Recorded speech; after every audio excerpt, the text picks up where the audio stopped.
Hello, আজকে আমি বানাবো সুস্বাদু কড়াইশুঁটির কচুরি। প্রথমে কড়াইশুঁটিগুলো পরিষ্কার পানিতে ভালো করে ধুয়ে নিচ্ছি। কড়াইশুঁটি বা মটরশুঁটি খাওয়া আমাদের শরীরের জন্য খুবই উপকারী। বাংলায় যাকে আমরা কড়াইশুঁটি বা মটরশুঁটি বলি, বিশ্বের বিভিন্ন দেশে ও ভাষায় এর ভিন্ন ভিন্ন নাম রয়েছে।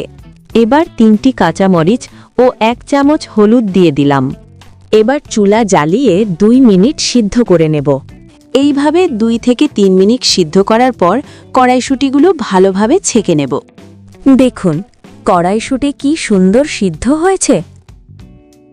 এখন আমি পরিমাপ মতো আটা নিয়ে নেব।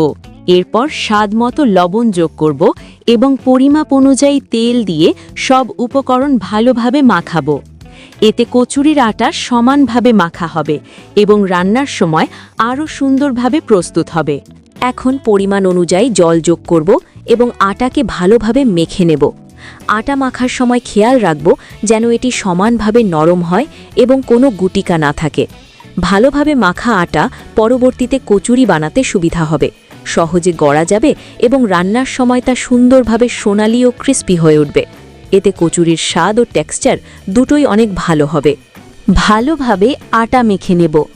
যতক্ষণ পর্যন্ত আটা মাখব ততক্ষণ কচুরি নরম ও কোমল হবে। আটা ভালোভাবে মেখার সময় নিশ্চিত করব যে কোনো গুটি না থাকে এবং সব উপকরণ সমানভাবে মিশে গেছে।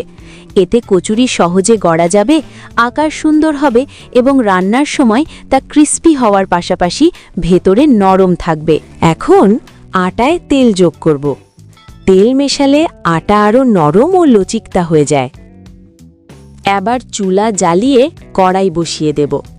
এরপর পরিমাণ মতো কালো জিরা ও জিরা দিয়ে হালকা করে ভেজে নেব।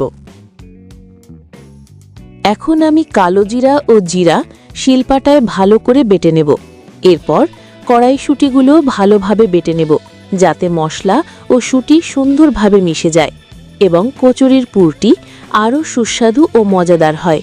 তারপর আমি স্বাদমতো লবণ দিয়ে দেব যাতে কচুরির পুরের সঠিক স্বাদ আসে এবং খেতে আরও মজাদার লাগে।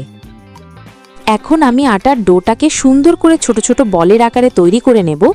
এরপর শিলপাটায় যে কড়াইশুঁটির পুর বেটে রেখেছিলাম তা প্রতিটি আটার বলের ভেতরে সুন্দর করে ভরে নেব।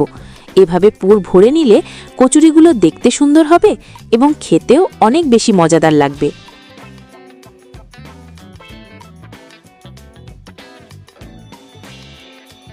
এখন আমি সুন্দর করে আটার ডোর মধ্যে কচুরির পুর ভরে দেব। প্রতিটি ডো আলতো করে চেপে নিয়ে ভেতরে পরিমাণ মতো পুর বসিয়ে চারদিক থেকে ভালোভাবে মুড়িয়ে বন্ধ করে দেব যাতে ভাজার সময় পুর বাইরে বের হয়ে না আসে। এভাবে যত্ন নিয়ে পুর ভরলে কচুরিগুলো আকারে সুন্দর হবে, ভেতরে সমানভাবে পুর থাকবে এবং খেতে আরও সুস্বাদু ও মজাদার লাগবে।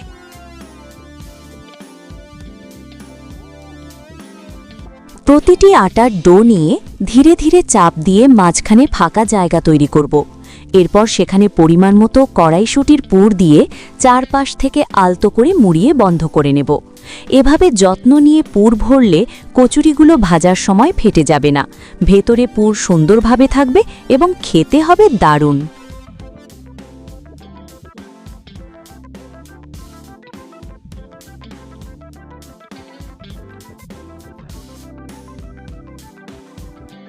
দেখুন বন্ধুরা, আমার সব পুর ভরা হয়ে গেছে। এখন আমি কড়াইতে সয়াবিন তেল ঢেলে তেলটা ভালোভাবে গরম করে নেব।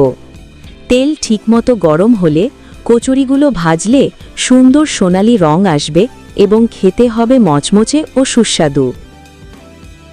আমি আগে যে আটার ডো তৈরি করেছিলাম এবং যার মধ্যে যত্ন করে কড়াইশুঁটির পুর ভরে রেখেছিলাম সেটি এখন ধীরে ধীরে আলতো করে বেলে কচুরির আকারে তৈরি করে নেব। বেলার সময় খেয়াল রাখতে হবে যেন খুব বেশি চাপ না পড়ে, তাহলে ভেতরের পুর বের হয়ে যেতে পারে। সমানভাবে বেলে নিলে কচুরিগুলো দেখতে সুন্দর হবে এবং ভাজার সময় ভালোভাবে ফুলে উঠবে। এতে কচুরির বাইরেটা হবে মচমচে আর ভেতরটা থাকবে নরম ও সুস্বাদু।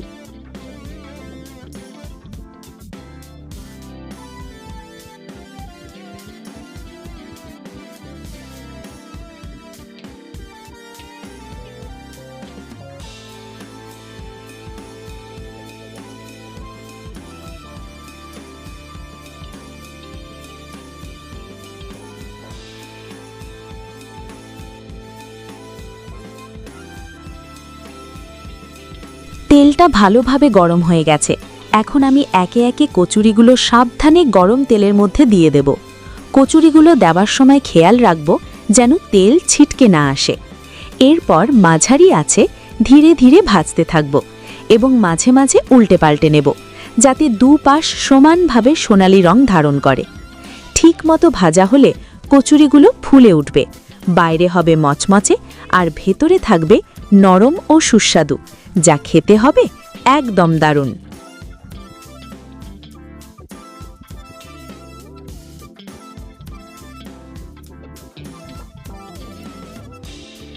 দেখুন বন্ধুরা, আমার কচুরিগুলো কেমন সুন্দর হয়ে উঠেছে। ভেতরে নরম কড়াইশুঁটির পুর আর বাইরে সোনালি ও মচমচে তেলের পরত, দেখতেও একদম লোভনীয়। এই কচুরিগুলো তৈরিতে আমি যত্ন নিয়েছি, তাই আশা করি খেতেও এর স্বাদ ঠিক ততটাই মজাদার হবে। বন্ধুরা, যদি আমার এই ভিডিওটি আপনাদের ভালো লাগে তাহলে দয়া করে লাইক দিতে ভুলবেন না। আমার চ্যানেলটি সাবস্ক্রাইব করুন এবং ভিডিওটি বন্ধুদের সঙ্গে শেয়ার করুন। আপনারা যদি আমার এই রান্নার যাত্রায় সাপোর্ট দেন তা আমাকে আরও নতুন নতুন সুস্বাদু রেসিপি বানানোর জন্য উৎসাহ যোগাবে। এছাড়াও বন্ধুরা, নিচে কমেন্টে জানাতে ভুলবেন না আপনারা কোন রেসিপি দেখতে চান। আমি সেই অনুযায়ী আরও মজার রান্নার ভিডিও বানাতে পারবো। তাই বন্ধুদের সঙ্গে শেয়ার করুন, ভিডিওটি উপভোগ করুন এবং আমাদের সঙ্গে থাকুন সুস্বাদু রান্নার এই মজার যাত্রায়। ধন্যবাদ বন্ধুরা।